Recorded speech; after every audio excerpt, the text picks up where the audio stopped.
দুটি সংখ্যার সমষ্টি ৭৭ এবং তাদের গসাগু ৭ হলে সম্ভাব্য কতগুলি সংখ্যা জোড় পাওয়া যাবে। দেখো এখানে গসাগু দেওয়া আছে ৭ আর সংখ্যা দুটির সমষ্টি দেওয়া আছে ৭৭।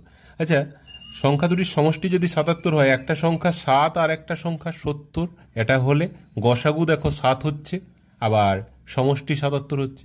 আবার এদিকে যদি ৭ বাড়িয়ে দিই ১৪, এদিকে ৭ কমিয়ে দিলে ৬৩, যোগফল দেখো ৭৭ই হচ্ছে, আবার গসাগুও দেখো ৭ হচ্ছে, ৭ ২ ৭ ৯।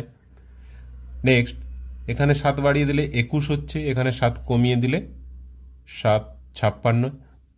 এখানেও দেখো গসাগু ৭ হচ্ছে, আবার সমষ্টি হয়ে যাচ্ছে যোগ করলে ৭৭।